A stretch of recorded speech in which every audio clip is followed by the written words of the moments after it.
Hindi mapigilan ni Armando ang damdamin ng ganap na makita ang kalagayan ni Noah sa ospital.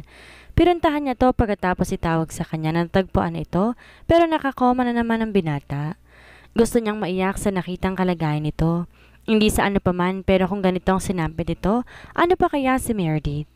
Hindi niya kayang isipin na ganito rin ang sinapit ng dalaga at wala man lang siyang nagawa. Isa pa kung nasa na kaya ito ngayon. Ayon sa investigador niyang si Marvin, sa isang isla sa Leyte nakita si Noah. Nakita to ng Coast Guard na palutang-lutang sa dagat habang ang kataway nakasampa sa isang tabla. Saan mo dinala si Meredith, Noah? Gumising ka na, please? Di nakatiis na sabi niya sa walang malay na lalaki. Kung magigising lang ito kapag pinitsarahan niya, baka kanina pa niya ginawa. Kasalukuyan siyang naluluhan nang may pumasok na sa tingin niya mag-asawa sa pribadong kwarto ng binata. Nagulat siya ng bahagya pero may pagtataka ang nasa mukha ng mga to. Naunang magsalita ang may edad na lalaking sa tingin niya, nasa higit kumulang 60 ang edad. I suppose you are my son's friend, am I right, gentleman? Tanong nito sa kanya matapos ang palitan nito ng tingin at ng ginang. Tama siya, ama ito ni Noah, pero napansin niyang wala isa man sa dalawa ang kamukha ng binata. Natahimik siya, pero nakabawi rin siya kaagad. Nag-alis muna siya ng bara sa lalamunan bago sumagot. Yes, sir. I am Mayor Armando de Rio of San Miguel, Tarlac. Nabalitaan ko ang nangyari sa anak ninyo kaya ho nandito ko ngayon. Aniya at saka nilahad ang palad sa ama nito. Nagkatinginan muli ang mag-asawa pagkatapos muli siyang tinapunan ng tingin. Isang tipid ng ngiti ang binigay ng mga to sa kanya bago tanggapin ng ama nito ang kanyang pakikipagkamay. Glad to meet you, Mayor Del Rio. Maupo tayo. Tinuro nito ang mahabang sofa sa gilid ng pinto at inalalayan ng maasawa na maupo roon. Sumunod siya sa mga ito. Naisip niyang malabo na may alam ang mga to kung bakit ito nangyari kay Noah. Pero naisipan pa rin niyang magtanong. Salamat ho sir pero maiba ho tayo. Ano ba talagang nangyari kay Noah? Isa pa ho anong ginagawa niya sa Leyte? Kaswal niyang tanong. Umaasa siyang may makukuhang impormasyon sa kinaroroonan ni Meredith. Humugot muna ng malalim na hininga ang ama ng binata bago tunawin sa kama si Noah at magsalita. Ang totoo hindi rin namin alam. Isang linggo na siyang di nagpapakita sa dalawang kumpanyang pinamamahalaan niya. Kaya, napauwi kami mag-asawa mula sa ibang bansa. Responsable at always on the go ang batang yan pagdating sa kumpanya. Kaya nakapagtataka na bigla na lamang siyang mawawala. At ang pinagtataka pa namin hindi siya nagsabi. Samantalang kahit nasa ibang bansa kami, hindi yan umaalis na hindi kami ina-update kung saan siya pupunta. Emosyonal na sabi ng ama nito. Halatang gusto na nitong maiyak dahil gumagaral-gal nitong tinig pero pinipigil ang sarili. Iningi naman ang tulong ng dalawang kapatid kong polis kaya talagang natutukan ng paghahanap sa kanya. Ayun, hanggang nakakuha sila ng lead na may isang lalaking araw na nakitang palutang-lutang sa dagat ng Leyte. Ani naman ng ina nito. Pero wala ho bang nakuhang impormasyon sa mga karatig isla kung walang trahedyang nangyari doon? I mean, kung bakit ho nakitang palutang-lutang si Noah sa dagat at tad ng sugat ang katawan? Hindi siya aware pero nagtataka ng mag-asawa kung bakit curious na curious siya sa mga nangyayari. Teka muna iho, why I have this feeling na hindi lang dahil kaibigan ka ni Noah kaya mo gustong malaman na nangyari? Or baka mas tamang itanong kung kaibigan ka ba talaga niya? Anang ama nito na mukhang matalas ang pakiramdam. There, alam niyang kailangan niyang sabihin ng totoo. Tinitigan niyang direkta sa matang ama nito bago siya magsalita. Tama ho kayo, hindi totoong magkaibigan kami ng anak ninyo. Pero kasama niyang nawawala ang girlfriend ko kaya gusto kong magbaka sakali kung may lead ho kayo. Buong tatag niyang sabi sa mag-asawa. Halatang natigilan ang mga ito. Girlfriend? Sinamahan ho ni Noah ang girlfriend ko na hanapin ang mga totoong magulang nito pero hindi ko ho alam kung saan sila napadpad. Hanggang ngayon ho, hindi ko pa rin nakikita ang girlfriend ko. Mahinahon niyang sabi. Jesus! Hindi makapaniwalang sabi ng ina ni Noah. Ang hindi ko maintindihan, bakit si Noah ang kailangan sumama sa nobyo mo, iho? Kunot noong tanong nito maya-maya. Nakausap ho ni Noah ang mga nagsasabing magulang ni Meredith nung nagkataon hong nasa bakasyon kami. Misunderstanding happened between me and Meredith kaya umuwi siyang mag-isa at iniwan ako sa bakasyon namin. May CCTV footage ho na nakitang si Noah ang sumundo kay Meredith sa bus station pagkarating ni Meredith sa Manila. Natutop sa tapat ng puso nito ang ginang. Jesus! Hindi kaya't ito yung sinasabi niya sa atin, John? Na nakita niya na ang long-lost sister niya. Baling nito sa asawa. Nangunot ang noo niya. Naguguluhan siya sa tinatakbo ng usapan nila. Excuse me ma'am, pero ano ho bang ibig ninyong sabihin? Tahasan niyang tanong habang salubong ang kanyang dalawang kilay. Oras ang kalaban niya ngayon, kaya kailangan niyang magmadaling kumalap ng mga impormasyon na makakatulong sa paghahanap kay Meredith. Noah is our adopted son, iho. Hindi namin siya tunay na anak. Samantala, ganon? Di na itago ni Alice ang pagtaas ng kilay. At Meredith naman ang tawag mo sa kanya ngayon, ha? Kasi yun daw napapanaginipan niyang tawag sa kanya ng mga taong nakikita niya sa kanyang pagtulog. Okay lang ba sa'yo na isama ko siya rito? Bahagyang formal ang mukha ni Jack nang tumitig sa mukha ni Alice. Oo naman. Alin na kayo, pasok na. Pasok ka, Meredith. Isang pilit ng ngiti ang binigay nito sa kanya. Salamat. Salamat, Alice. Halika na sa loob, Meredith. Hinawakan ni Jack ang kamay niya at inakay siya papasok sa sala ng bahay ni na Alice. Kahit naiilang si Meredith, ay pumasok siya sa bahay ng dalaga. Basta kakahawa kamay niya sa Jack, alam niyang safe siya. Pare, saan mo ba nadali yung white leghorn na yan? Pabulong na wika kay Jack na isang lalaking bisita ni Alice. Nayaya siyang tumagay ng mga kalalakihan na nagiinuman sa labas ng bahay matapos silang kumain ni Meredith. Sira, yan yung babae na paring Jack na walang malay sa dagat. Agaw ni Banjo na nakikinig sa kanila. Talaga? Aba, nabalitaan ko ngayon. Ikaganda pala ng nadali mo ah. Mukhang Manila girl. Ang kinis ng balat at sexy. Shh! Huwag kayo maingay. Bahagyang sanulapa ni Jack si Meredith na nasa sala at kakwentuhan ng ilang kadalagahan ng kanilang lugar. Baka marinig kayo ay isiping binibenta siya. Oo na. Pero ang ganda niya talaga, no? Ibang-iba sa mga kadalagahan natin dito. Huwag naman kayong magsasalita ng ganyan. Baka magtampo sa inyo mga kadalagahan natin dito eh. Mabasted kayong lahat. Natatawang biro pa niya. Huwag kang mag-alala, paring Jack. Tanggap naman namin hindi kami bagay sa magandang babae na yan. Pero ikaw, pare, yan ang bagay sa'yo. Sa forma mo at sa forma niya. Kahit mangingisda ka lang dito eh, bagay kayong dalawa. Ang totoo, magkamukha nga kayo eh. Wika pa ni Banjo. Oo nga naman, pare. Susog pa na isa pang, wag mong panawalan. Kay talaga. Ang mabuti pa ay tagaya mo na lang tong baso ko at mamaya-maya uuwi na kami. Aba, nagmamadali nang makauwi ang kanyang nobya. Siguro may iba pa kayong lakad, ano? Wala. At hindi ko siya nobya? Hindi pa. Pero sa tingin namin, magiging nobya mo na rin yan. At bakit mo naman nasabi yan, paring Simon? Agaw na tanong pa ni Banjo. Kasi nakita ko kanina yung babae. Laging nakahabol ng tanaw sa paring Jack kung saan pupunta. Tingin ko ay may tama rin sa kanya eh. Oy, tigilan nga ninyo ako ha? Mabuti pa umuwi na kami. Tumayo siya at balak ng puntahan si Meredith sa loob. Mamaya na. Baka magtampo na naman sa'yo si Alice. Birthday ng tao, aalis ka kaagad? Oo nga naman pare, halika na muna rito. Hinila siya ng mga kainuman na muling mapaupo sa mahabang bangko. Sa huli, wala siya nagawa rito kundi pagbigyan ng mga kaibigan at kasamahan sa pangisda. Lumalalim ang gabi, napaparami na ang naiinom ng mga kalalakihan. Madudulas na ang dila ng mga to. Dahil lasing na. Alalay lang sa Jack sa pagtanggap ng tagay. Hindi niya gustong malasing ngayong kasama pa niyang uuwi si Meredith. Pero alam mo pare, kung kami sa'yo, dadalhin na namin sa munisipyo ang babae. Wika ng isang lalaki sa umpukan. Bakit naman pare? Tanong ng isa. Kasi malaking sabit mo dyan. Sigurado hinahanap na yan ang pamilya niya. At ang masama pa, baka may asawa na yan at ngayon hinahanap pa. Natigilan sa Jack na akmang iinumin ang tagay sa kanya. Kahit naman di pa alala sa kanya mga kainuman ng bagay na yon, alam na niya. Hindi pa kasi siya masyadong magaling, katwiran niya. Pare, pati ba naman kami bobolahin mo pa? Nakangising sabi na isang lalaking mas lasing na sa kanila. Anong ibig mong sabihin pare? Bahagyang tumigas ang tinig ni Jack. Ang ibig kong sabihin pare, kahit sa amin man lang aminin mong kaya mong i-report sa pulisya ang pagkakatagpo mo sa babaeng yon, ay dahil ayaw mo talaga siyang pauwiin?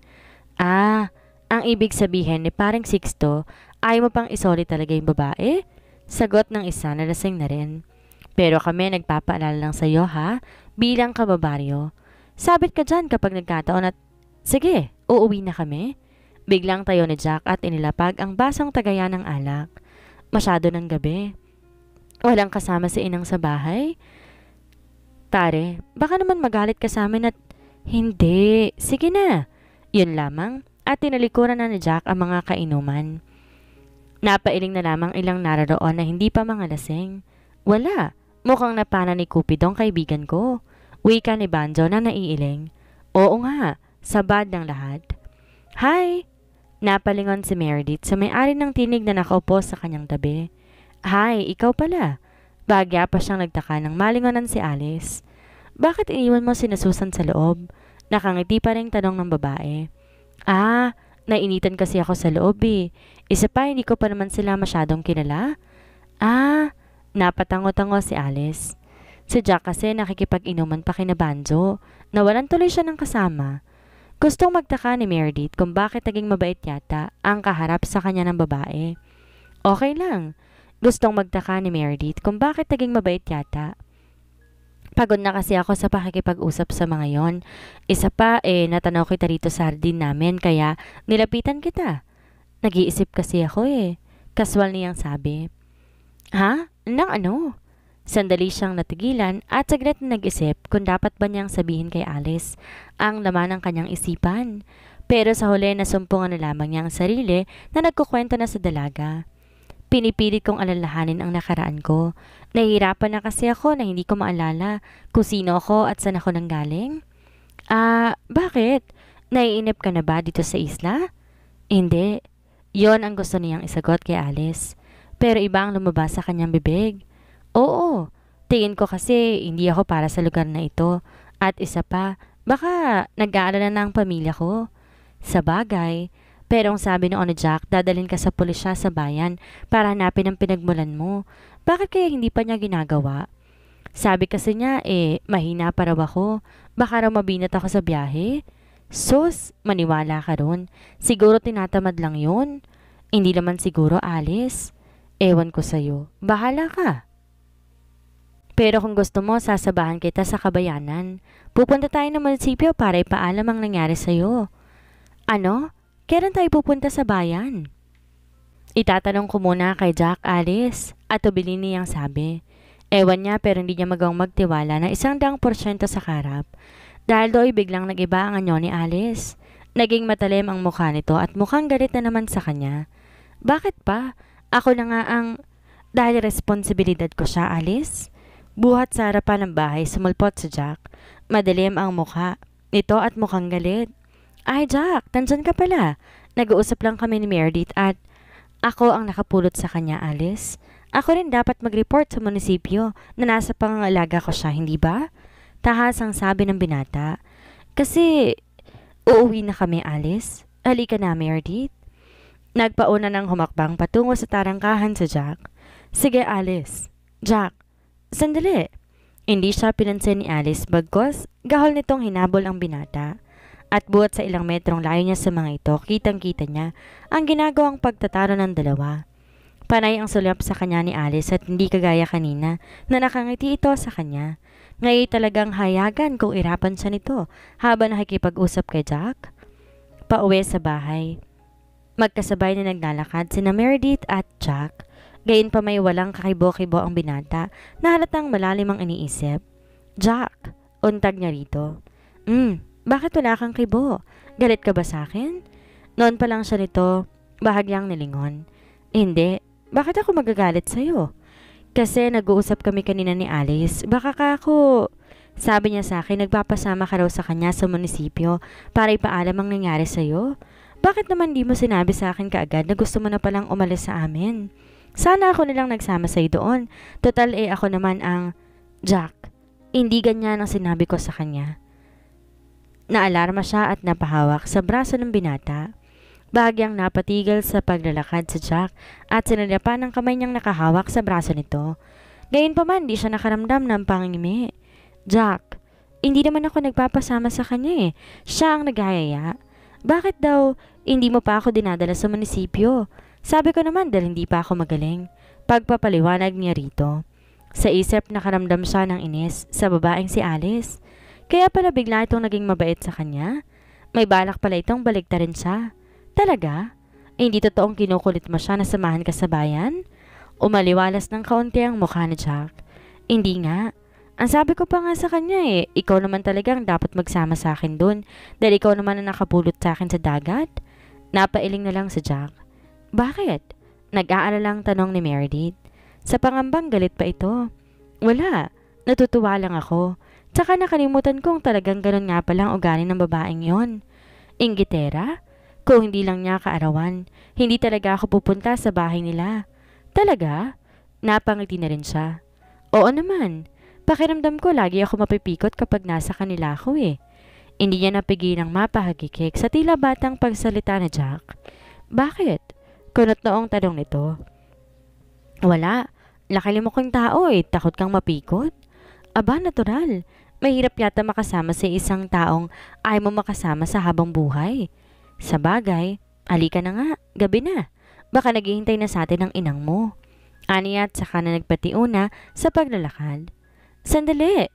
Tiyak na tulog na si inang. Baka gusto mong mamasyal sa laot. Ano? At anong gagawin natin sa laot? Ang dilim-dilim. Sabi niya na bahagyang nagulat sa gustong gawin ng binata. Mangingisda. Nangislap ang mata ni Jack. Naisip ko kasi na wala pa nga halos taga rito ang namangka ngayon dahil ang halos lahat lasing na sa handaan kina Alice. Tiyak na marami tayong mahuhuli. Talaga? Biglang nakadama na excitement sa kanyang dibdib.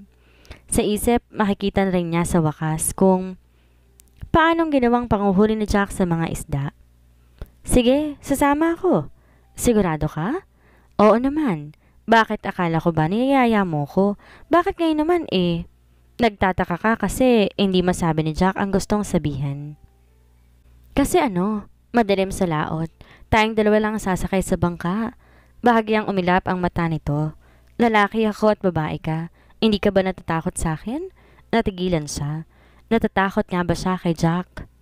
Aling Martha, lihim na lang siyang naiilang. Yun pa kayang nasa laot sila? Silang dalawa lang? Paano kung umira ng pagiging lalaki ni Jack? May dapat ba akong ikatakot sa'yo? Lakas loob niyang sabi. Ilang saglit na napatitig sa kanya ang binata. Meron, tuwid nitong tugon. Naparunok siya. Ano yun? Ang sasabihin ng mga taga rito. Makaluma pa rin ang paniniwala nila. Para sa kanila hindi dapat na pagsosolo sa isang lugar ang babae at isang lalaki. Lalo na't hindi na mag-asawa mga to. Ayun ba? Wala sa akin yon, Jack. Bukod sa alam ko naman ang totoo, hindi ko naman sila kilala. Isa pa kapag umalis na ako dito sa isla, hindi na nila ako makikita pa. At muli siyang natigilan na mapansin, lalo nagtiimbagang ang binata. May nasabi ba akong masama? Hindi niya napigilang sabi. Wala. Tumalikod na si Jack at tumakbang patungo sa dalampasigan. Halika na. Kung gusto mo talagang sumamang mga isda, bahala ka. Jack, sandali. Napabilis ang kanyang paghakbang para makahabol sa binata. Sa tabi ng bangkang di motor niya ito inabutan. Diyan ba tayo sasakay? Excited na tanong niya. Oo, ito ang bangka ko. Isang Coleman na ilaw ang kinuha ni Jack sa ilalim ng upuan at silindihan iyon. Alika na, sakay na. Inilahan nito ang kamay sa kanya para alalayan siya at walang pangingimi. Tinanggap niya iyon. At sa mga sandaling iyon, muntimang takot sa kanyang dibdib. Hindi niya madama para dito. Wow! Tuwang-tuwa si Meredith nung angatin ni Jack ang lambat na punong-puno ng isda. Iba't iba ang laki ng mga yon. May maliit, may mahaba, may mataba, at nagkakawagan pa ang mga ito. Ang dami nating huli. Parang batang napapalakpak pa ang dalaga. Ang hindi niya alam, bawat talakak niya, bawat katuwa ang bumabakas sa kanyang mukha ay higit na kasiyahan para kay Jack. Meredith, sana'y manatili ka sa piling ko. Ay, nakalundag yung isa. Napatili siya na makita na nakatalon mula sa bangka ang isang malaking talakitok. Oops, nalibang ako. Natatawang sinalinan ng binata sa icebox sa mga isda. Swerte tayo ngayong gabi. Tiyak na mainggit dito si Nabanjo kapag nalaman na marami tayong huli. Hayaan mo sila. Nalasing naman sila sa birthday ni Alice. Natatawa pa rin kinalikot ni Meredith ang mga isda sa loob ng icebox. Uuwi na ba tayo? Ikaw? Gusto mo bang pumunta pa tayo sa mas malalim? Mas maraming isda doon. Sige! Lalo siyang na-excite. Ang totoo, nag-e-enjoy siya at ayaw pa niyang matapos ang gabing iyon. Hindi niya alam pero sa tingin niya, unang beses niya itong nagawa sa buong buhay niya. Sa mas malalim bahagi ng dagat nagpunta ang dalawa. Kagaya sa una nilang pinuntahan, marami din silang nahuling isda sa bahaging yon ng karagatan. Wow! Ang swerte talaga natin! Lalo siyang natuwa ng unti-unti, mapuno ang dala nilang icebox. Oo nga, pero wag kang magtatalon at baka... Ay! Nadulas siya sa bahagi ng bangka na basa ng tubig dagat. Paupong bumagsak siya sa lapag ng bangka. Meredith, yan ang habang sinasabi ko eh. Anong tumama sa'yo? Nag-aalalang tanong ni Jack nang dalohan siya. Walang nasaktan sa akin. Natatawang akmang tatayo si Meredith. Parang dulas lang ako at ngunit minsan pa siyang nauyot dahil talagang madulas ang kanyang binagsakan. Oops! Sa pagkakataong yon naging maagap si Jack sa pagsalo sa kanya. Agad nitong nahapit ang kanyang bewang at nagkadikit ang mga katawan nila. Meredith? Jack! Bahaga siyang napanunok nang maramdaman niya ang init na hatid ng dibdib nitong nakalapat sa kanyang dibdib. Ikaw kasi, ang likot-likot mo eh. Anas ni Jack pero hindi pa rin nilalayo sa katawan sa kanya at di pa rin binibitaw ng pagkakahapit sa kanyang bewang. Natutuwa lang naman kasi akong kusa siyang natigilan sa pagsasalita nang mahalata niyang unti-unting nilalapit ni Jack ang mukha sa mukha niya. Jack? Napakaganda mo, Meredith. Patawarin mo ko pero itong gusto kong sabihin sa iyo kanina. May dapat kang ikatakot sa akin kapag napagsolo tayo sa gantong lugar? Anas ng binata. Anong... Gusto kitang halikan, Meredith. Noon pa.